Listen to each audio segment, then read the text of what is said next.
संभाजी महाराजांच्या काळामध्ये पण तो एक वर्ड होता कर म्हणून. इनडायरेक्टली तुमच्याकडून घेतला जातो, ते तुम्हाला कळत पण नाही. जशी इन्कम वाढत जाईल तसं तसं तुमच्याकडून गव्हर्नमेंट टॅक्स कलेक्ट केला जाईल. बिझनेसवाल्या सॅलरीवाले तर इन्कम लपूच शकत नाही. शिवाय इंट्राडे ट्रेडिंग, ऑप्शन ट्रेडिंग मध्ये उतरू नका.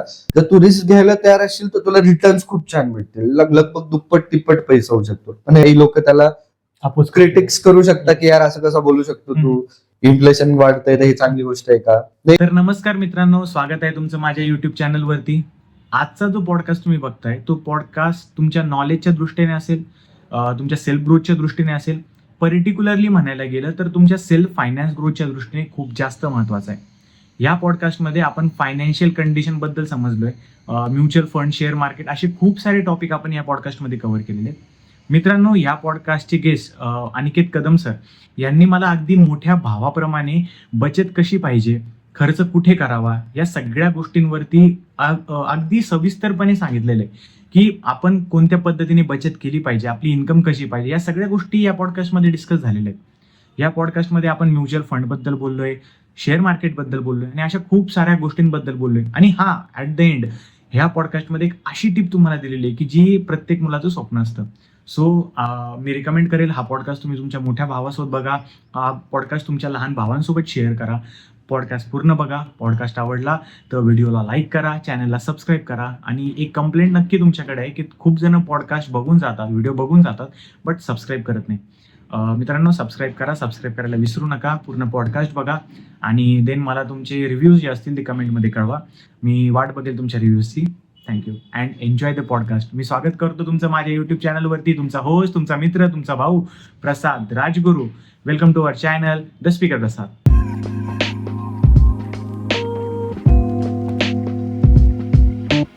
सो हाय गाईज, स्वागत आहे तुमचं माझ्या युट्यूब चॅनलवरती. जसं की मी तुम्हाला आधी बोललो होतो की आपण टॅक्स शिकण्यासाठी जात आहोत, आपण करन्सी शिकण्यासाठी जात आहोत, आपण इंडियन इकॉनॉमिक सिस्टीम बद्दल शिकण्यासाठी जात आहोत. तो आज आपण आलेलो आहे अनिकेत सरांकडे. Hello sir. Hello, welcome to my YouTube channel. Thank you so much for inviting. Sir, basically आमच्या पॉडकास्टचा सगळ्यात मेन क्वेश्चन हा असतो की कसे आहात तुम्ही? एकदम बढिया. खूप आनंद वाटतो की तुमच्यासारखे यंगस्टर्स या फायनान्स फील्डला घेऊन एवढे क्युरियस आहात. कॉलेज गोईंग स्टुडंट्स आहात तुम्ही. आता तुम्ही पॉडकास्टच्या दृष्टिकोनातून जे जनरल पब्लिक आहे, स्टुडंट्स आहेत, युथ आहे, त्यांना तुम्ही फायनान्स अवेअरनेस द्यायचा प्रयत्न करताय. मी त्याचा एक छोटासा पार्ट आहे. त्या बाबतीत मला खूप आनंद होतोय आणि आनंद आहे, बस बाकी काय. Thank you sir. बट आता मला सर तुम्हाला जो टॉपिक स्टार्ट करायचा आहे तो मी इथूनच स्टार्ट करेल. Sir, what is mean by tax? Okay, tax. पहिल्यांदा आपण असं ऐकलं टॅक्स तर माणसाला घाम फुटतो. अरे यार, टॅक्स, आता टॅक्स भरावा लागणार.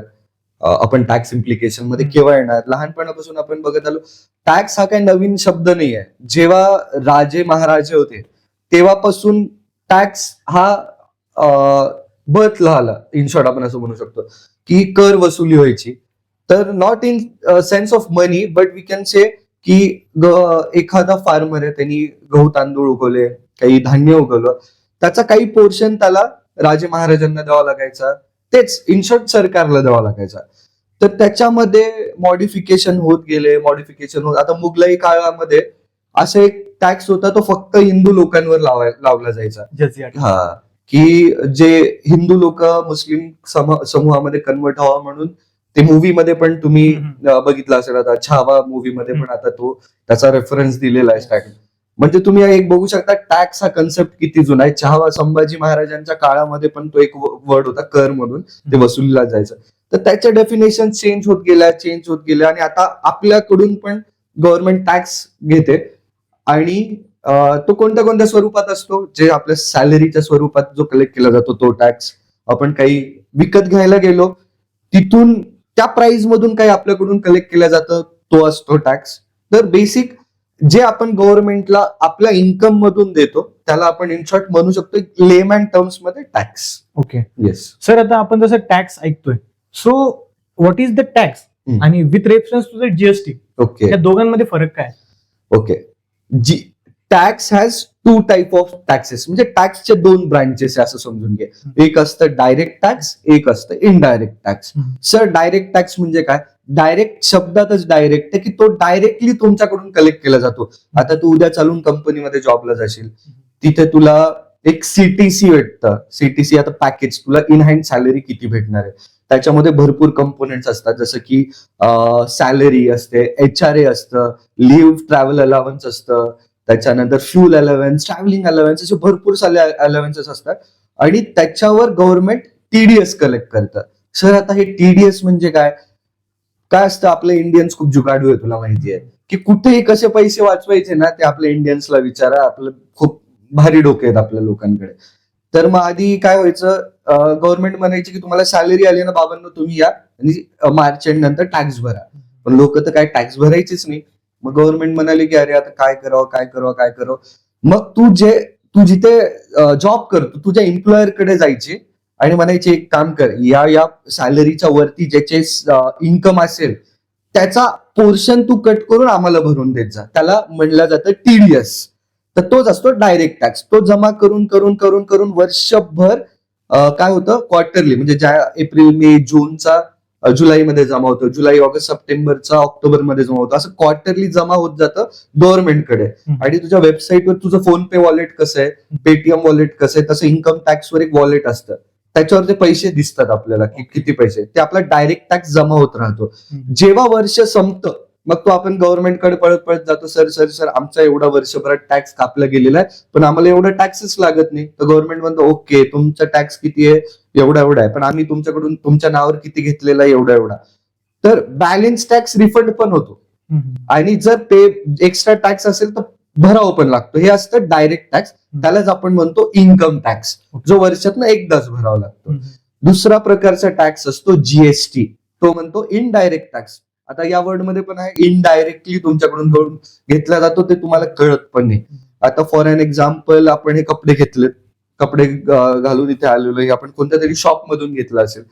त्या शॉप मधून गेल्यानंतर आपण काय म्हणतो, सर की कितीचं आहे शर्ट? तो म्हणतो सर 500 रुपयाला. For an example 500 रुपीजला. तर म्हणतो ओके, आपण त्याला खिशातून 500 रुपये काढून देतो. मग तो आपल्याला एक बिल देतो. तर बिल मध्ये बघायचं की एक इनव्हॉइस, त्याच्यात 3 व्हॅल्यूज असतात. एक असतं टॅक्सेबल व्हॅल्यू, एक असतं GST आणि एक असतं इनव्हॉइस व्हॅल्यू. हे 3 प्रकारचे त्याच्यात टर्म्स असतात जे आपल्याकडून कलेक्ट केलं जातं. म्हणजे आपल्या या शर्ट मधून त्या दुकानदाराने आपल्याकडून टॅक्स घेतलाय GSTच्या स्वरूपात, आणि तो GST तो गव्हर्नमेंटला जातो. ह्याला म्हणतात इनडायरेक्ट टॅक्स. म्हणजे GST हा एक प्रकारचा टॅक्स आहे, तो इनडायरेक्टली आपल्याकडून कलेक्ट केला जातो. आणि इन्कम टॅक्स हा एक प्रकारचा टॅक्स आहे, तो डायरेक्टली आपल्याकडून कलेक्ट केला जातो आपल्या सॅलरीच्या स्वरूपात. तर कन्सेप्ट क्लिअर झाली तुला काय की GST आणि इन्कम टॅक्स मध्ये फरक काय? आणि खूप कन्फ्युजिंग असतं लोकांना. सर, मी या कन्फ्युजन वरतीच एक क्वेश्चन तयार करतो. जसं की आपण आता डायरेक्ट टॅक्स बद्दल बोललो, इनडायरेक्ट टॅक्सेस बद्दल बोललो. सो डायरेक्ट टॅक्स हा डायरेक्टली तुमच्याकडून कलेक्ट केला जातो, आणि इनडायरेक्ट टॅक्स हा इनव्हॉइसेस थ्रू GST आपल्याकडून कलेक्ट केला जातो. So Y there is a need of GST? तर का गरजेचा आहे तो? आता कसं असतं की आपण एखादा व्यक्ती आहे, ठीक आहे, त्याचं इन्कम आहे समजा 10 लाख, कोणाचं 5 लाख, कोणाचं 1 करोड, कोणाचं 2 करोड, कोणाचं 3 करोड. तर असं आहे की आपण सगळ्यांकडून टॅक्स तो सेम लेवल वरसून नाही कलेक्ट करू शकत. आता समजा माझी इन्कम फॉर एन एक्झाम्पल, मी 20 लाख रुपये वर्षाला कमवतो, ठीक आहे, तर माझ्याकडून तेवढाच टॅक्स घेतला पाहिजे का जो माणूस 5 लाख रुपये वर्षाला कमवतो? नाही. जो माणूस 2.5 लाख रुपये कमवतो त्याच्यावर पण तेवढाच टॅक्स कलेक्ट केला पाहिजे का नाही? तर गव्हर्नमेंट म्हणते की जो जास्त इन्कम करतो त्याच्याकडून तुम्ही जास्त टॅक्स घ्या. म्हणून इन्कम टॅक्सला अजून एक शब्द आहे, त्याला म्हणतात प्रोग्रेसिव्ह टॅक्स पण म्हणतात. म्हणजे तुमची जशी जशी इन्कम वाढत जाईल तसं तसं तुमच्याकडून गव्हर्नमेंट टॅक्स कलेक्ट केला जाईल, ऍज अ मॉरल लायबिलिटी किंवा as a moral social responsibility म्हणा. की तुम्ही जर या भारताचे नागरिक असाल, तुम्ही चांगले पैसे कमवताय, तर तुमचा एक रिस्पॉन्सिबिलिटी की तुम्ही गव्हर्नमेंटला टॅक्स दिला पाहिजे. मग तुम्हाला ज्या सुखसुविधा आहेत, जसं की रोड, लाईट्स, या सगळ्या गोष्टी आहेत, सर म्हणतात यार हे तर सगळ्यांना भेटतं, मग आम्हाला काय फायदा? तर आपल्याला फायदा अजून काय स्वरूपात होतो की आपली लाईफस्टाईल इम्प्रूव्ह करायला आपल्याला घर घ्यावं लागतं, तेव्हा आपलं इन्कम टॅक्स पाहिजे. तर जर मी जास्त टॅक्स भरला तर मला लोन चांगल्या स्वरूपात भेटणार. ठीक आहे, मला आता US, UK, युरोपियन कंट्रीज मध्ये शिकायला जायचंय, फिरायला जायचंय, तर तुझं असंच व्हिसा अप्रूव्ह होत नाही, तुझा इन्कम टॅक्स रिटर्न बघितला जातं, अरे हा तर चांगला कमवतो. तर हा असतो डायरेक्ट टॅक्स. ठीक आहे, ह्याचं कळालं इन्कम टॅक्स कलेक्ट केला जातं. आता जीएसटीची गरज का आली? आता जीएसटीची गरज आली कारण की आता एखादा व्यक्ती, आता मोदी आहे समजा, आता मी पहिलं एक्झाम्पल घेतो, मोदी पण एका ठिकाणी गेला आणि मी पण एका ठिकाणी गेलो, तर ते बिस्किट, आता समजा एखादा मोदी पार्लेजी बिस्किट घ्यायला गेला, मी पण पार्लेजी बिस्किट घ्यायला गेलो 5 रुपयाचं, तर मोदीकडून पण तेवढेच पैसे घेतले जातील आणि माझ्याकडून पण तेवढेच पैसे घेतले जातील.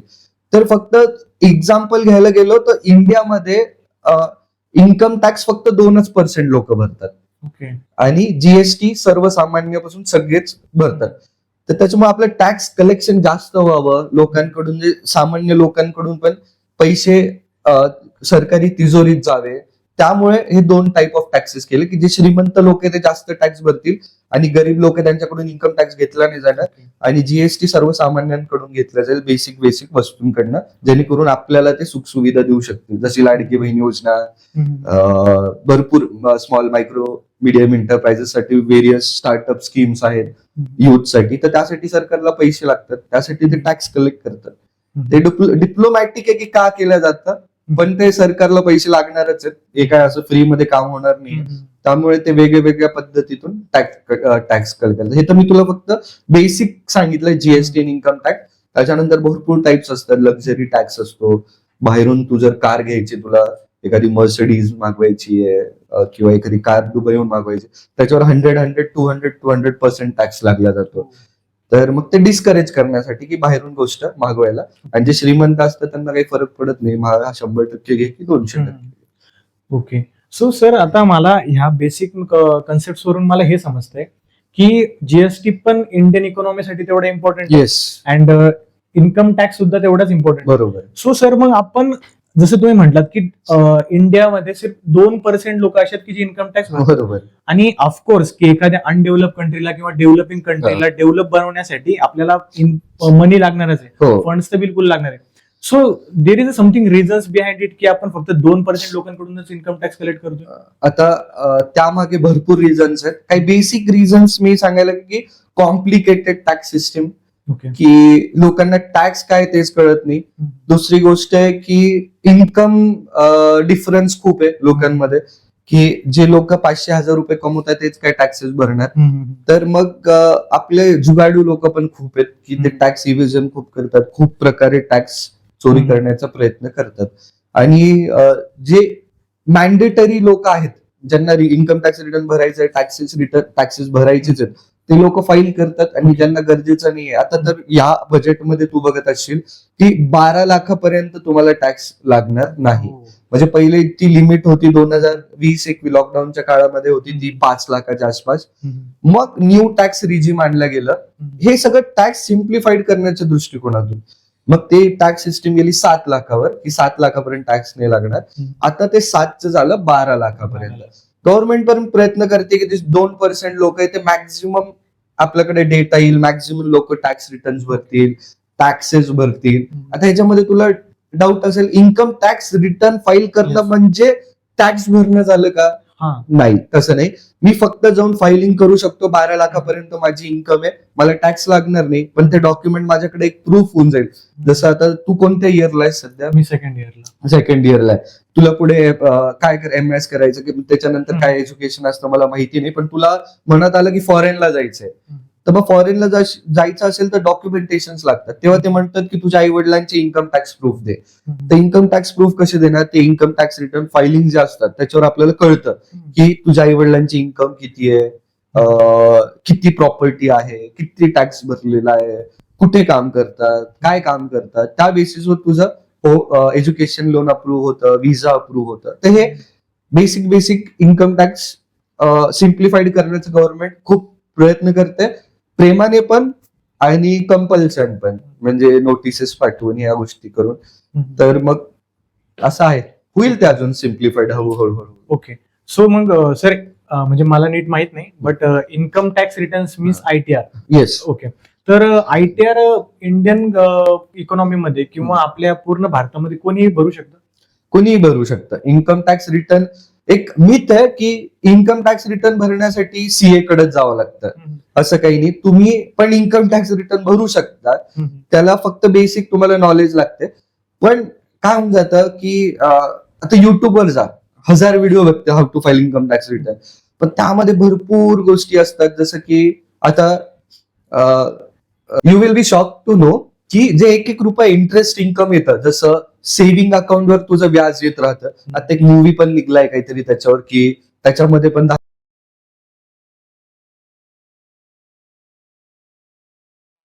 दुसऱ्याचं काहीतरी, ओके. मी आपण त्याला डिस्क्रिप्शन बॉक्स मध्ये देऊन टाकू त्याचं Yes, लिंक हा. पण, की 1-1 रुपये इंटरेस्ट येतो. ते आपल्या माणसाला माहितीच नसतं की अरे आपल्याला तुझ्या अकाउंटला 100 रुपये पडलेले, पण तुला 1-2 रुपये व्याज आलं त्या महिन्याचं सेव्हिंग बँक अकाउंटला. तर ते पण इन्कम टॅक्स सिस्टीमवर, ज्या वेबसाईटवर दिसतंय आता अक्षरशः, की या बँक मधून मला 1-2 रुपये इंटरेस्ट आलेले आहे. पहिल्या काळामध्ये स्टार्टर्ड अकाउंटंट्सला काय करावं लागायचं, बँक स्टेटमेंट घ्यायचं, एक एंट्री मारायची, एक बँक एंट्री बघून बघायचं की या माणसाला किती इंटरेस्ट आलाय. जर ते व्यवस्थित रिपोर्ट नाही झालं तर नोटीस यायचे चान्सेस होते. पण तुम्ही जर छोटंसं बेसिक जर तुम्ही थोडा अभ्यास केला, तुम्ही स्वतः पण इन्कम टॅक्स रिटर्न फाईल करू शकता. पण तुमचे भरपूर स्ट्रीम्स ऑफ इन्कम आहेत, जसं सॅलरी इन्कम असेल, हाऊस रेंट इन्कम असेल, शेअर मार्केट ट्रान्झॅक्शन करत असाल, तुम्ही जमीन खरेदी विक्री केली असेल, या सगळे कॉम्प्लिकेटेड गोष्टी असेल ना, ते एक बेसिक माझं म्हणणं असतं, एक सजेशन असतं, एक फ्रेंडली सजेशन, की तुम्ही एका प्रोफेशनल कडे जा आणि चांगलं कन्सल्ट करून तुमचं इन्कम टॅक्स रिटर्न भरा. नाही तर तुम्ही तुमचं स्वतःचं पण इन्कम टॅक्स रिटर्न फाईल करू शकतात. ओके सर, काही कॉमन प्रॉब्लेम्स येतात का की आयटीआर फिलअप करताना लोक इथे चुकतात? बेसिक प्रॉब्लेम्स म्हणजे काय होऊन जातं की अंडर मायनिंग युअर इन्कम, की तुमचं इन्कम आहे तेवढं शो नाही करत. आता तर खूप सोपं झालं. मी तुला काय सांगतो, तर पूर्ण AIS-TIS अॅन्युअल इन्फॉर्मेशन सिस्टीम हे जे आहे, त्याच्यावर तुझं सॅलरी किती येते ते पण दिसतं, शेअर मार्केट ट्रान्झॅक्शन किती आहे ते पण दिसतं, त्याच्यानंतर तुझ्या एफडीचे इन्कम किती आहे ते दिसतं, सेव्हिंग अकाउंट किती. मी एक स्क्रीनशॉट देईल, तू वाटलंस इथे स्क्रीनशॉट तू टाकू शकतो, की लोकांना कळेल की अरे असं असं डायरेक्ट रिपोर्ट होतं. म्हणजे तुम्ही 1 रुपयाचं पण इन्कम तुम्ही लपवू शकत नाही. तुम्हाला तुमचं पूर्ण इन्कम डिस्क्लोज करणं गरजेचं आहे. आणि तुम्ही 1 रुपया पण जर त्या AIS-TIS ला मिसमॅच झालं तर दुसऱ्या दिवशी पण नाही, रिटर्न फाईल झालं दुसऱ्या क्षणी तुम्हाला एक नोटीस येते की तुम्ही जे भरलंय ते चुकीचं आहे, त्याला रिवाइज करा म्हणून. तर या गोष्टी तर चुका म्हणजे त्याच्यामध्ये की under mining of income, total income ते दाखवत नाही, आणि जे डॉक्युमेंट्स आहेत ते व्यवस्थित मॅनेज करत नाही. सर, आता एक कॉमन प्रॉब्लेम असते की एखादा पर्सन जर का हाय इन्कम सोर्स थ्रू इन्कम करत असेल, लाईक त्याची मंथली इन्कम कन्सिडर केली आपण 1 CR 2 CR, तर तो काय करतो की त्याच्या इन्कम जी शो करायची असते त्यामध्ये 1 CR नाही शो करणार, त्यामध्ये 20 लाख ते 30 लाख 40 लाखापर्यंत शो करणार. आणि त्याच्याकडे एक असते बॅकग्राऊंडला शेती, तर तो ते इन्कम शेतीमधून दाखवतो. तर सो मला ही गोष्ट खूप ऐकण्यात आलेली आहे. सो हा एक बेनिफिशियल पार्ट आहे का ड्रॉबॅक आहे आपल्या सिस्टीमचा? आता हे बघ, हे ऐकायला खूप सोपं वाटतं, पण या मागे ना खूप कॉम्प्लिकेशन्स पण आहेत. ओके. आता सॅलरीड माणूस तर इन्कम लपूच शकत नाही. Salaried person is most agreed person in India असं म्हणू शकतो. आतापासून नाही, कधी आता 12 लाखापर्यंत टॅक्सेस नाही. तर सॅलरीवाला 1 रुपया टॅक्स चोरी करू शकत नाही. जेवढी सॅलरी आहे त्याला रिपोर्ट करणे, 1 करोड असो 2 करोड असो, त्याला टॅक्स भरण्याचा आहे. दुसरी गोष्ट येते की बिझनेस इन्कम. आता बिझनेस मध्ये असतं टॅक्स ऑडिट आणि एक नॉर्मल इन्कम टॅक्स रिटर्न. तर तुमचे 2 कोटी आधी लिमिट होती, आता ती 5 कोटी पर्यंत गेली, पण 2 कोटी कॅश व्यवहार असेल तुमचे बिझनेसमध्ये, 2 कोटीच्या वरती तुमचं जर इन्कम गेलं तर तुम्हाला टॅक्स ऑडिट करावं लागतं. सर, आता हे टॅक्स ऑडिट म्हणजे काय? टॅक्स ऑडिट म्हणजे तुम्हाला जे एक एंट्रीज असतात ते तुम्हाला व्यवस्थित रिपोर्ट करावं लागतात वेबसाईटवर जाऊन. जसं तुम्ही किती लोकांकडून पैसे घेतलेत, एक एंट्री तुमच्या बँक स्टेटमध्ये, तुम्ही किती लोकांना पैसे दिलेले आहेत, तुम्ही हे 1 रुपया तुमच्या अकाउंटला आलेला तो कसा आलेला आहे, त्याच्यावर तुम्ही जीएसटी भरलंय का नाही भरलंय, हे सगळं तुम्हाला टॅक्स ऑडिट करावं लागतं. सर, पण माझं 2 कोटीच्या खाली इन्कम असेल तर 2 कोटीच्या खाली इन्कम असेल ना, तर त्याला एक 44 AD म्हणून सेक्शन आहे, त्याला म्हणलं जातं प्रिझम्पटिव्ह इन्कम म्हणून. तर प्रिझम्पटिव्ह इन्कम म्हणजे काय, की समजा माझं टर्नओव्हर, इन्कम आणि टर्नओव्हर हे डिफरन्स असतो. जर समजा मी इथे माझी चेअर घेऊन बसलोय, मी इन्कम टॅक्स रिटर्न फाईल करतोय, जीएसटी फाईल करतोय, लोन फाईल करतोय, शॉप ऍक्ट, बिझनेस रजिस्ट्रेशन, हे मी लोकांना सर्व्हिस देतोय. एखादा माणूस आला माझ्याकडे, म्हणला सर मला इन्कम टॅक्स रिटर्न फाईल करायचंय. म्हणलं ओके चालेल, करू. तुम्ही किती चार्जेस घेता? फॉर एन एक्झाम्पल मी म्हणलं 5,000 रुपये. माझ्याकडे त्याचे 5,000 रुपये आले. तसे करत करत करत माझ्या त्या वर्षी माझ्याकडे आले 10 लाख रुपये टोटल. 10 लाख रुपये माझं इन्कम झालं का? नाही झालं. तर 10 लाख मला काय करावं लागतं, तिथे टर्नओव्हर मध्ये दाखवलं की 10 लाख रुपीज इन्कम, आणि सर्व्हिस सेक्टरमध्ये मला 50% माझं प्रॉफिट दाखवलं जातं. म्हणजे 5 लाख रुपये माझं प्रॉफिट आहे, आणि टॅक्स प्रॉफिटवर लागतो, ना की त्या 10 लाखावर लागतो. आणि हा खूप मोठा गैरसमज आहे. म्हणजे माझे जेवढे टर्नओव्हर झालं त्याच्यावर टॅक्स नाही लागत. त्याच्या 50% सर्व्हिस सेक्टरमध्ये 50% मानला जातो. आणि ट्रेडिंग बिझनेस, एखादं दुकान आहे माझं, कुणी माणूस आला, सर हे चॉकलेट कितीला आहे, हे बिस्किट कितीला आहे, किराणा दुकान समजा आपण माल विकला, तर हे मालावर जेवढा त्याचा टर्नओव्हर होतो असं मानलं जातं. 10 लाखावर फक्त बँक ट्रान्झॅक्शन असतील तर 6% प्रॉफिट आहे, आणि जर नसेल कॅश व्यवहार असेल तर 8% प्रॉफिट आहे. म्हणजे 1 लाखाला 8% आणि 1 लाखाला 6%, एवढंच त्याचं प्रॉफिट म्हणा. त्याला टॅक्स काय लागणार आहे? 2 कोटीपर्यंत आता तर टॅक्स लागणारच नाही मोस्टली. ओके, बट मग सर आता इंडिया आता डिजिटलायझेशन कडे खूप चालली. मग डिजिटल एक्सपेन्सेस साठी किंवा ट्रान्झॅक्शन साठी तुम्ही म्हणता की 6% केलं, चार्जेस केले जातात, अँड देन ऑफलाईन साठी 8%. मग यांनी डिजिटलायझेशन मध्ये प्रॉब्लेम नाही येणार का, की लोक आणखी डिजिटल जाण्यासाठी घाबरतील की 2% माझे एक्स्ट्रा कटतायत म्हणून? तू उलट ऐकलंस, अकाउंटला आले तर 6% प्रॉफिट आहे, आणि जर कॅश व्यवहार केला तर 8% प्रॉफिट आहे. ते डिस्करेज करताय कॅश व्यवहार करण्यासाठी. ते म्हणताय तुम्ही जेवढं होईल अकाउंटनी ट्रान्झॅक्शन करा. जर तुम्ही अकाउंटनी केलं तर आम्ही तुमचं प्रॉफिट मार्जिन कमी करू, 6%च पकडू. तुम्ही जर कॅश व्यवहार केलं तर आम्ही तुमचं 8% पकडू. बट सर आणखीन पण खूप सारे लोक नाही का डिजिटल करण्यासाठी म्हणजे ट्राय करतात की डिजिटल व्यवहार नाही करायचा. आणखीन पण माझे ओळखीचे खूप सारे असे लोक आहेत जे बिझनेस वगैरे चालवतात ना, जे मॅक्झिमम टाइम कॅशनेच व्यवहार करतात. सो हे काय आहे रिझन?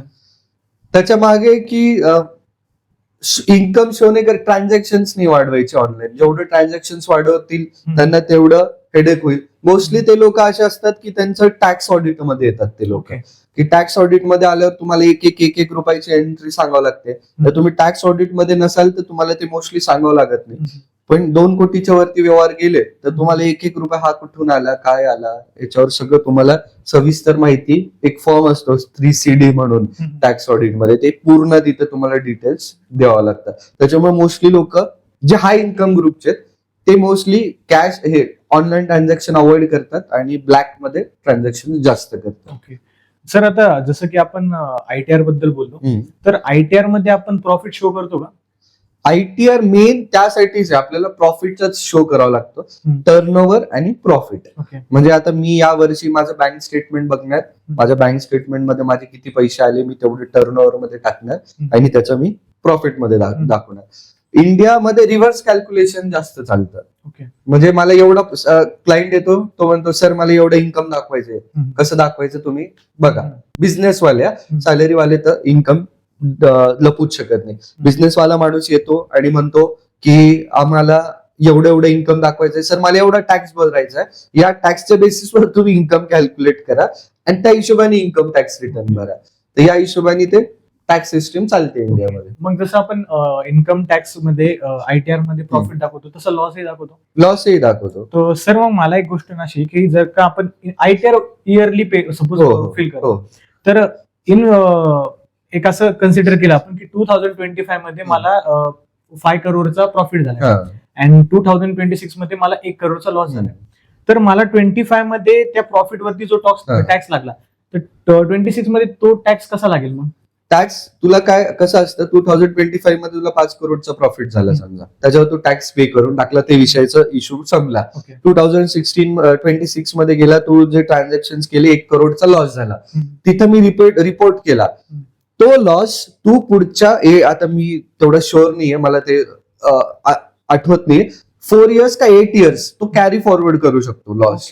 म्हणजे तो 1 करोड जो लॉस आहे 2026 मधला, तो 2027 मध्ये कॅरी फॉरवर्ड होईल आणि त्या वर्षी जर तुझा प्रॉफिट झाला वापस 5 कोटी तर ते लॉस 1 कोटी मायनस होईल आणि तुझा 4 कोटीवरच टॅक्स लागेल. ओके. हा, तर लॉस पण कॅरी फॉरवर्ड होतो. शेअर मार्केट ट्रान्झॅक्शन वाल्यांना मी आवर्जून सांगेल, जर तुमचा शेअर मार्केटमध्ये ऑप्शन ट्रेडिंग मध्ये जर लॉस झाला असेल तर तुम्ही नक्की इन्कम टॅक्स रिटर्न फाईल करा आणि तो लॉस पुढच्या वर्षी कॅरी फॉरवर्ड करा.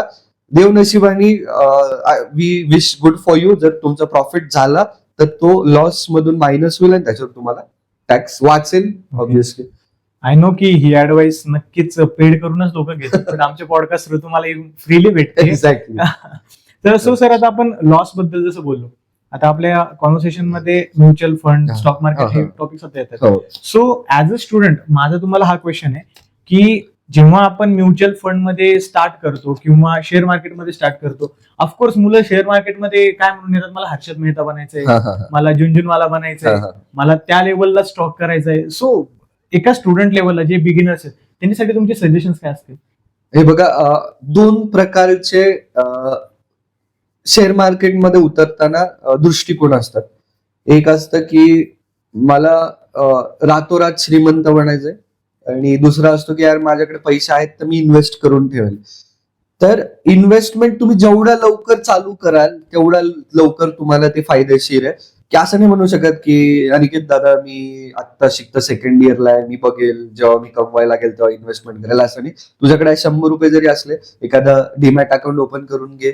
एखाद्या ब्ल्यू चिप कंपनीज बघ. ब्ल्यू चिप कंपनीज म्हणजे काय, रिलायन्स, MRF असे चांगले लार्ज कॅप फंड्स असतात. ते आपण एवढं सगळं डिस्कशन या पॉडकास्ट मध्ये नाही करू शकत, नाही दिवसभर बोलावं लागेल. तर फॉर एन एक्झाम्पल, आता कोणतं एखादं हे शर्ट घेतलं समजा, मी कुठून घेतलं, रिलायन्स ट्रेंड्स मधून घेतलं. कोणत्या कंपनीचं, रिलायन्स आहे. तर रिलायन्स मध्ये मी इन्व्हेस्ट केलं की अरे यार रिलायन्स मध्ये ते मी जे वापरतोय, आता समजा मी कोलगेट घेतोय किंवा मी जी चप्पल घेतोय, बाटा घेतोय, तर जे आपण प्रोडक्ट्स यूज करतो ते तुम्ही त्याच्यामध्ये इन्व्हेस्ट करा आणि विसरून जायचं 10-5. कारण की मिनिमम जर तुम्हाला छान रिटर्न्स पाहिजे असतील ना, तुम्हाला 5 ते 10 वर्ष थांबावं लागेल. म्हणजे मोस्टली तुझं जेव्हा लग्न होईल किंवा त्याच्यानंतर तू फंडचे रिक्वायरमेंट असेल तेव्हा ते फंड्स तुला खूप कामाला येतील आणि ते मोस्ट प्रोबॅबली दुप्पट होऊन जातील 10 वर्षांनी.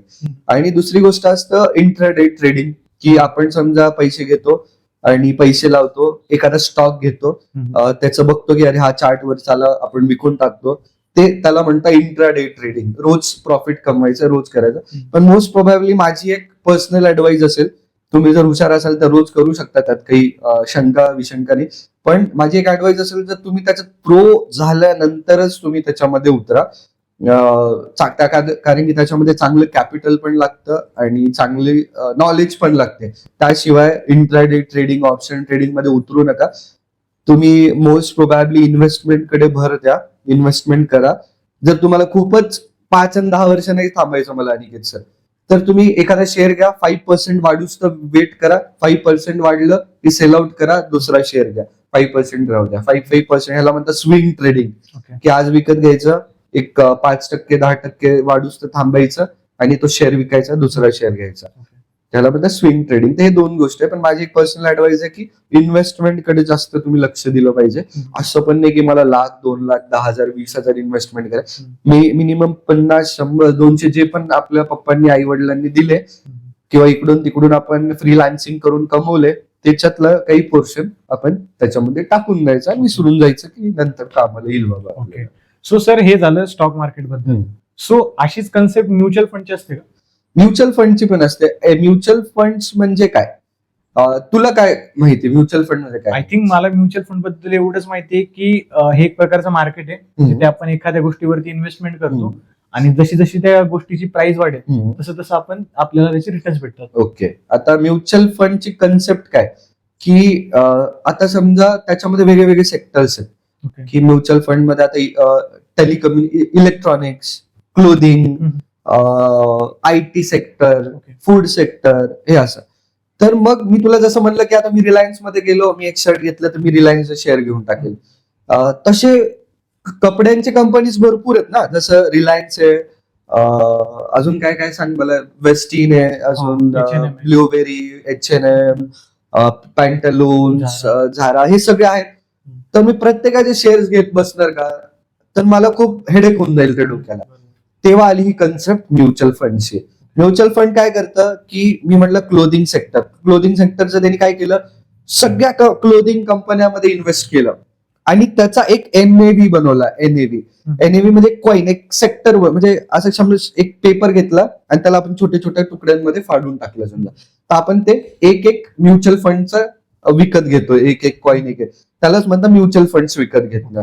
म्हणजे आपण एखादा म्युच्युअल फंड घेतला, फंड तो एक प्रकारचा, की म्युच्युअल, आपण म्युच्युअल म्हणजे की कपड्यांमध्ये ते सगळे म्युच्युअल आहे आणि तो म्युच्युअल एक फंड आहे की आपण एक कपड्यांच्या ह्याच्यामध्ये इन्व्हेस्ट करतोय. तसंच आयटी मध्ये गेलो, जसं की आयटी मध्ये वेगळ्या वेगळ्या कंपनीज आहे, सगळ्या कंपनीज मध्ये ते इन्व्हेस्ट करतात आणि हे करतात. मग त्याचा फायदा काय सर, की आता समजा रिलायन्सने चांगलं परफॉर्म केलं आणि झाराने लॉस केला, तर मग ते सेट ऑफ होऊन जातं ना, आपल्याला जास्त त्याचा काही इफेक्ट होऊन जातो. पण मी फक्त झारामध्ये इन्व्हेस्ट केला असतं तर मला लॉस फेस करावा लागला असतं. तर म्युच्युअल फंड मध्ये ते सगळे ह्याच्यात करतात, कोणाला प्रॉफिट होतो, कोणाला लॉस होतो, कोणी ऍव्हरेज असतं, कोणी मिडियम असतं, तर त्याचा आपल्याला फायदा होतो किंवा नुकसान होतं. मिनिमम जे 100 रुपये होणार होतं तिथे 2 रुपये होतं असं, आणि ते वाढत जातं ऑब्व्हियसली. इट मीन्स हे कंबाईनली चालतं. म्हणजे तुम्हाला फक्त एका ट्रेंडला फॉलो करायचंय की नेक्स्ट इयर मध्ये इंडियामध्ये क्लॉथिंग सेक्टर वाढणार त्याच्या बेसिसवर, तर त्या हिशोबाने तू त्या म्युच्युअल फंड्स मध्ये इन्व्हेस्ट करणं चालू करू शकतो. ओके. आणि सर मग जर का मला बिगिनिंग लेवल पासून याच्यामध्ये इन्व्हेस्टमेंट करायची असेल, so how much money you need? मी काय म्हणालो तुला, 500 रुपये महिना पण खूप झालं. ओके. तुझ्या, आता तू स्टुडंट आहे, तू जेव्हा इन्कम जसं जसं करशील तसं तू तुझं वाढवत जायचं. तर 500 रुपीज पर मंथ तू टाकायला चालू कर. त्याला म्हणतात सिस्टमॅटिक इन्व्हेस्टमेंट प्लॅन. तू ऐकलं असेल, SIP चालू करायची आहे मला. तेच SIP पण म्युच्युअल फंड मध्येच इन्व्हेस्ट होतात. 500 रुपये असेल, 1000 रुपये असेल, 200 रुपये असेल, 100 रुपये असेल, आपल्या कुवतीनुसार, आपल्या इन्कम नुसार, आपल्या सेव्हिंग कॅपॅबिलिटीनुसार, आपल्या एक्सपेन्सेस कॅपॅबिलिटीनुसार आपण ते इन्व्हेस्टमेंट करायला पाहिजे. 100 रुपयापासून 500 रुपये, 1000 रुपये, ते तुझ्या एक्सपेन्सेस इन्कम रेशोवर आहे, एवढं तू बघू शकतो. सर मी आता ह्या कॉन्ट्रोवर्सीकडून, ह्या टॉपिक वरतून मी तुम्हाला एका कॉन्ट्रोवर्सीकडे आणतो की प्रत्येक बँकमध्ये एफडीज असतात, आरडीज असतात, त्यांच्या स्कीम्स असतात आणि त्याला एक पर्टिक्युलर पद्धतीमध्ये, पर्टिक्युलर पर्सेंटेज मध्ये इंटरेस्ट असतो. ओके. सो जर का मी इमॅजिन करा की मी 500 रुपीज पर मंथ इन्व्हेस्ट करतोय for 12 month in a stock market और म्युच्युअल फंड, कशामध्ये, तर मला बेनिफिशियल काय की मी बँकेमध्ये ते 500 इन्व्हेस्ट करू की म्युच्युअल फंड मध्ये इन्व्हेस्ट करू? आता हे बघ कसं असतं, हे जे रिटर्न्स असतात ना, हे तुझ्या रिस्क टेकिंग ॲबिलिटीवर असतात. सर आता ही रिस्क टेकिंग ॲबिलिटी म्हणजे काय, की तुम्ही शेअर मार्केटमध्ये जा, तिथे ना 3 टाइप्स ऑफ कंपनीज डिवाइड झाले. एक लार्ज कॅप, एक मिड कॅप आणि एक स्मॉल कॅप. जे स्मॉल, आता कॅप म्हणजे काय, कॅपिटल, ज्यांचे खूप मोठे कॅपिटल आहे लार्ज कॅप, मिड कॅप ज्यांचे मीडियम कॅपिटल आहे, आणि स्मॉल कॅप ज्यांचे स्मॉल कॅप कॅपिटल आहे. तर प्रत्येक कंपनीमध्ये ना, तू जेवढं, आता रिस्की कंपनीज आहे, आता तू म्हणत एखादं तू रील वगैरे येत असेल बघ तुला, एक 50 पैशाचा शेअर 10 रुपये गेला, म्हणजे किती रिटर्न, तू त्याच्यात 1 लाख रुपये टाकले असते तर तुझे लगभग 10 लाख 20 लाख रुपये झाले असते एका रात्रीत. तर ते कंपनीज ना खूप रिस्की असतात. ते 50 पैशाचे 0 पण होऊ शकतात, एका रात्रीत बंद पण होऊ शकतात. तर आणि हे एफडी म्हणजे काय, की फिक्स्ड इन्कम आहे, ते पैसे कुठंच जाणार नाही, वर्षाला तुला एवढे पर्सेंट रिटर्न्स भेटणारच आहेत. त्याला म्हणजे त्याला काही दोराई नाही किंवा डाऊट नाही. तर तुझं जेवढं रिस्क टेकिंग ॲबिलिटी आहे ना, त्या हिशोबाने तू इन्व्हेस्ट केलं पाहिजे, की सर मला आहे ना झंझटच नको, ते शेअर मार्केट वाढेल, कमी होईल, उद्या चालून वापस दुसरं कोरोना आलं तर सगळं मार्केट पडेल, मी जेवढे पैसे घातले होते तेवढे हे होईल. एफडी मध्ये तसं होणार नाही.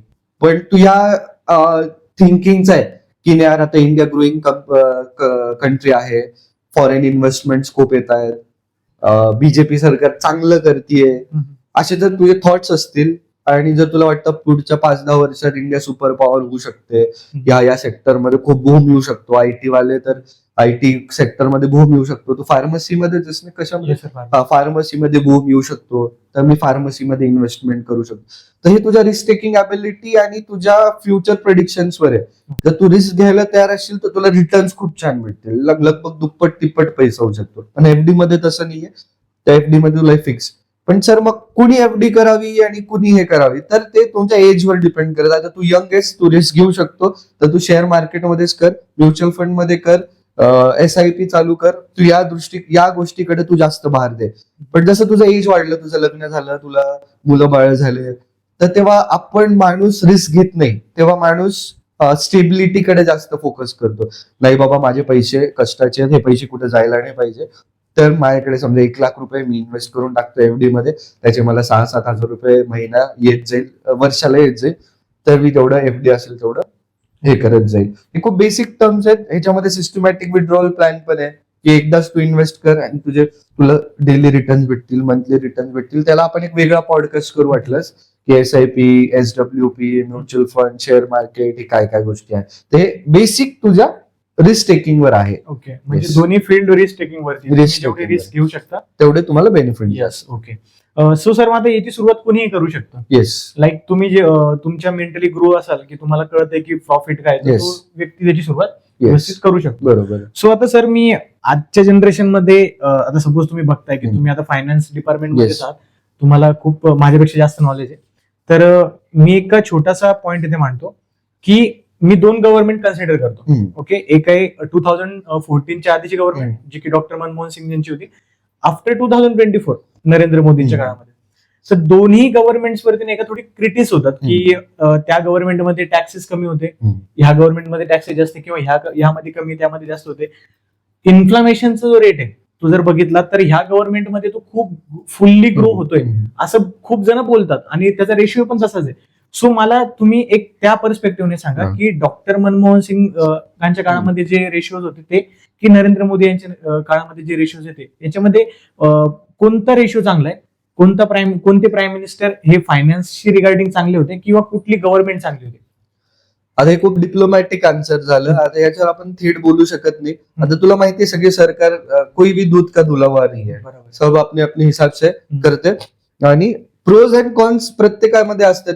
कुठे त्यांच्या सरकारमध्ये काही गोष्टी वाईट होत्या, त्या या सरकारमध्ये काही चांगल्या आहेत, या सरकारमध्ये काही गोष्टी चांगल्या होत्या, तेव्हा काही गोष्टी वाईट होत्या.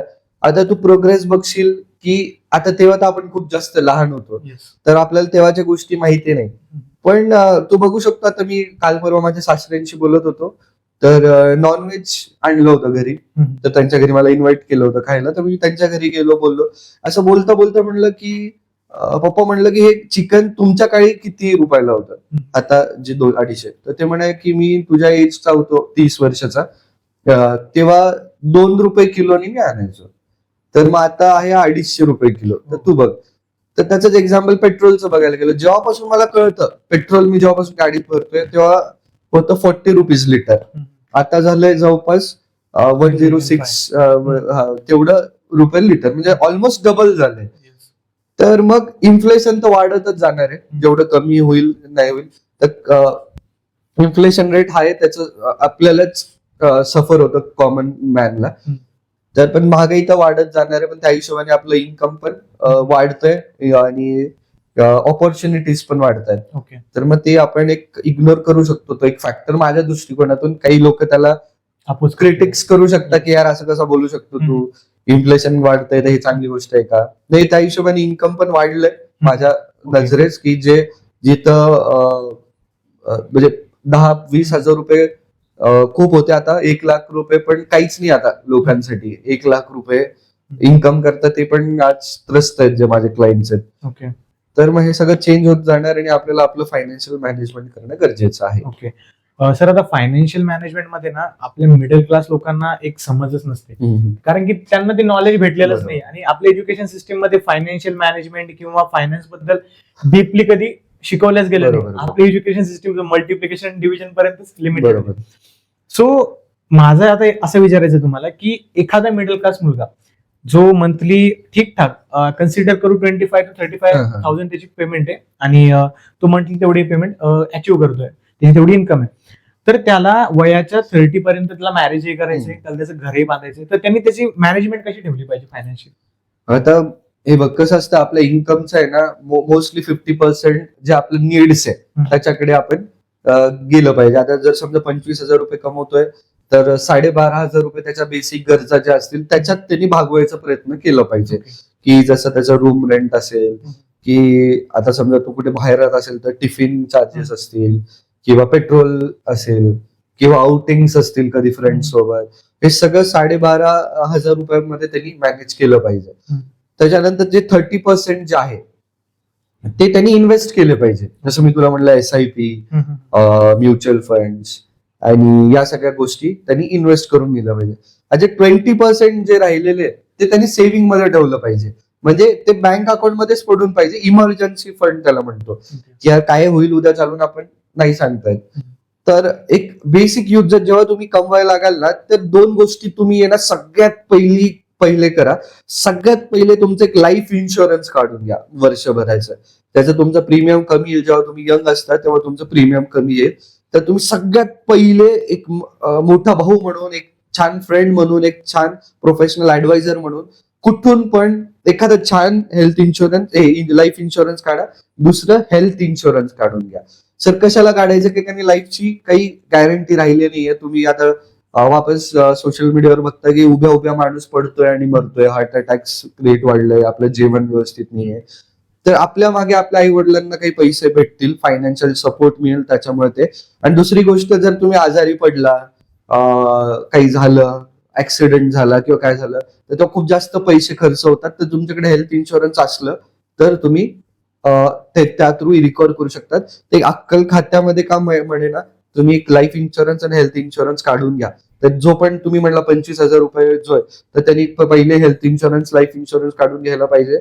30% इन्व्हेस्टमेंट मध्ये जायला पाहिजे. 20% जे आहे ते त्याच्या इमर्जन्सी फंड, की 6 म्हणजे काही वरती खाली झालं, फॅमिलीमध्ये पैसे लागले, फ्रेंड्सला लागले, स्वतःला लागले, काही गरज भासली पैशांची, आणि पैशांची गरज कधी भासू शकते. 20% तिथं जायला पाहिजे आणि 50% आपल्या गरजांमध्ये. हा रेशो लक्षात ठेवा, 50-30-20. 50% नीड्स, 30% इन्व्हेस्टमेंट, 20% सेव्हिंग मध्ये जायला पाहिजे. आणि सर आपल्या आई वडिलांनी आपल्याला सांगितलंच आणलेलं आहे की सगळ्या गोष्टींचं सोंग करतायत, पैशांचं सोंग नाही करतायत. आणि ही गोष्ट खरंच एक गरजेची. आणि आजकालच्या युथला जे मुळात कॉलेज स्टुडंट आहेत ना, त्यांना हेल्थ इन्शुरन्स आणि लाईफ इन्शुरन्स क्वचितच माहिती, की जेवढं ऍडव्हर्टाइजमेंट मध्ये दिसतं तेवढंच. आता ज्यांचे वडिलांचे हेल्थ इन्शुरन्स आहे किंवा ज्यांचे घरचे थोडे अंडरस्टँडिंग आहे किंवा नॉलेजेबल आहेत, त्यांना हे माहिती आहे. तर आता सर जसं तुम्ही सांगितलं की हेल्थ इन्शुरन्स काढून घ्या, लाईफ इन्शुरन्स काढून घ्या. सो दोघांमध्ये जो आपला हे असतो काय इन्व्हेस्टमेंट क्रायटेरिया असतो, तो कसा असतो एकदम ते एक्सप्लेन करा. इन्व्हेस्टमेंट क्रायटेरिया कसं नाही, जेवढं तुमचं एज कमी तेवढं प्रीमियम कमी, जेवढं तुमचं एज जास्त तेवढं प्रीमियम जास्त. सर प्रीमियम म्हणजे काय, जे आपण वर्षाला एक फिक्स अमाऊंट त्यांना भरावं लागते, की सर मला 1 कोटीचं हे पाहिजे. ते पण असं नाही उठसूट कुणीही जाऊन नाही म्हणू शकत की मला 10 कोटीचं इन्शुरन्स द्या, मला 5 कोटीचं इन्व्हेस्टमेंट द्या, असं नसतं. ते डिपेंड करतं तुमच्या इन्कम टॅक्स रिटर्नवर. जेवढं जे इन्कम टॅक्स रिटर्न आहे त्याचा 10 पट तुम्हाला इन्शुरन्स भेटतं. समजा माझं 5 लाख रुपये इन्कम टॅक्स रिटर्न मध्ये इन्कम असेल तर मला 50 लाखचं इन्शुरन्स भेटेल. 10 लाखाचं असेल तर मला 1 कोटीचं भेटेल. 20 लाखाचं असेल तर मग त्या हिशोबाने व्हॅरी करतं तेवढं इन्शुरन्स मला भेटतं. आणि हेल्थ इन्शुरन्स मध्ये पण तुमचं फिजिकल चेकअप होतं आधी, जसं की तुम्ही ड्रिंकिंग करता का, स्मोकिंग करता का, तुम्ही एक्सरसाइज करता का, काही काही ऍप्स दिल्या जातात की तुम्ही एवढे जर पावलं जर दिवसभर चालले तर तुम्हाला डिस्काउंट दिलं जातं. तर या सगळ्या गोष्टी आहेत हेल्थ इन्शुरन्स. तुला हेल्थ आणि लाईफ मध्ये डिफरन्स माहिती आहे का, काय डिफरन्स हेल्थ आणि लाईफ? लाईक लाईफ आपली एक एंड पॉइंट पर्यंत आपण ते कन्सिडर करू शकतो, आणि हेल्थ मीन्स जसं की एक मेडिकल इमर्जन्सी असेल किंवा ऍक्सिडेंट लाईक त्या. बरोबर. लाईफ इन्शुरन्स म्हणजे की जिंदगी के बाद भी जिंदगी के साथ, म्हणजे असं जे तुम्ही जेव्हा मरता, जेव्हा तुम्हाला काही होतं ऍक्सिडेंटल असो किंवा काय असेल, तर जेव्हा तुम्हाला तुमच्या फॅमिलीला पैसे भेटतात. लाईफ इन्शुरन्सचे तुम्हाला पैसे नाही भेटत. हेल्थ इन्शुरन्स तुमच्या जिवंतपणी तुम्हाला काही झालं तर ते पैसे तुम्हाला भेटतात, हॉस्पिटल वाल्यांना होतात किंवा तुम्हाला रिइम्बर्समेंट होतात. ओके. सो सर आता लाईफ इन्शुरन्स बद्दल बोलले आपण, हेल्थ इन्शुरन्स बद्दल बोलले. ऍट दॅट एज माझ्या वयातील मुलांना सगळ्यात मोठा प्रश्न असतो की मला आता सेटल व्हायचंय शिकून, मला लग्न करायचंय, मला माझं घर बांधायचं. सो मी तुमच्या काही ऍडवाइसेस की मी आतापासून ते फॉलो केल्या पाहिजे? ऍडवाइसेस इन द सेन्स की अरे एज्युकेशन व्यवस्थित घ्या सगळ्यात पहिले, की एज्युकेशनला कॉम्प्रोमाइज करू नका. त्यानंतर तुमचं जॉब व्यवस्थित सिलेक्ट करा आणि खर्चांना नियंत्रित करा. बजेट खूप इम्पॉर्टंट आहे. आता बजेट आले 1 फेब्रुवारीला तू बघितलंस, तर बजेट इम्पॉर्टंट आहे आपल्या लाईफमध्ये. आपल्या देशाचं बजेट जसं असतं तसं आपलं लाईफचं पण बजेट असतं, आपलं फायनान्सेसचं बजेट असतं, की खर्च कुठे करायचा, नाही करायचा, कसं करायचं, काय करायचं. आणि इमोशनल होतो आपण तेव्हा जास्त खर्च होतो, की यार एकच तर आयुष्य आहे, आता खर्च नाही करणार तर केव्हा करणार, आता नाही करणार तर केव्हा करणार, आपण यंग आहे आता म्हातारपणात करणार का. असं नाही, तुम्ही ते सगळं केलं पाहिजे, पण नियंत्रितपणे पैसे सेव्हिंग करून, पैसे इन्व्हेस्ट करून या सगळ्या गोष्टी तुम्ही बघितल्या पाहिजे. ओके सर, मी आलो तो होतो विचार करून की आपण बजेट बद्दल डिस्कस करू, खूप हाय लेवलचं हा. डिस्कशन करू. बट जशी स्टार्ट झाली मला आता समजते की मी जे हाय कन्सेप्ट घेऊन आलो तर माझे बेसच फिक्स नव्हते, आणि आता ते समजते की खूप सारं शिकायचं बाकी येस आहे. येस आणि खूप छान वाटलं sir yes discussion. Yes yes thank you. And thank you so much की आमच्या पॉडकास्ट वर आल्याबद्दल. येस, तुमची काय प्रतिक्रिया आहे की कसा वाटला पॉडकास्ट? मलाही खूप आनंद झाला. जसं मी स्टार्टिंगलाच म्हणालो की तुम्ही जे कॉलेज गोईंग स्टुडंट्स आहात, यंग आहात, युथ आहात, फ्युचर आहात या इंडियाचा, तर तुम्हाला हे बेसिक कन्सेप्ट क्लिअर झाले. तर आनंद आहे. आणि हे पॉडकास्ट बघताना पण कोणाला काही डाऊट्स असतील तर comment box, you can comment down below, आम्ही आनंदाने त्यांना रिप्लाय देऊ. Yes, sir. आणि you can connect with us any time. I am the founder of Tax Nova Solutions which is located in Sudgirni Chowk, Garkheda.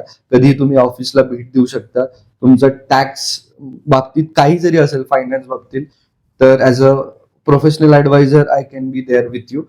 तर मलाही खूप छान वाटेल तुमच्याशी जोडायला. जसं मी यांच्या पॉडकास्टशी जोडलोय तसं आपण financial literacy spread Yes, sir. करूया. आणि मी नक्कीच या व्हिडिओच्या डिस्क्रिप्शन मध्ये सरांची आयडी, सरांचा नंबर नक्की मेन्शन करणार आहे. येस आणि मी आवर्जून सांगेल की ज्या एक्सपिरियन्सने आम्ही सरांसोबत बोलतोय, ज्या एक्सपिरियन्सने आमचा कॉन्व्हर्सेशन झालेलं आहे, त्यामध्ये माझा कुठलाही सरांसोबत फायनान्शियल अग्रीमेंट नाहीये, बट तरी मला असं वाटतं की आता उघडून घ्यावं लागणार आहे, कारण की खूप सारी गरज मला भासते Yes, या yes. गोष्टीवरती. So at the end of podcast, thank you so much sir thank you so podcast much. आल्याबद्दल. आणि नक्कीच फ्युचर मध्ये आणखीन खूप सारे पॉडकास्ट सरांसोबत आपण करूया, बजेटवरती करूया. So thank you sir. थँक्यू.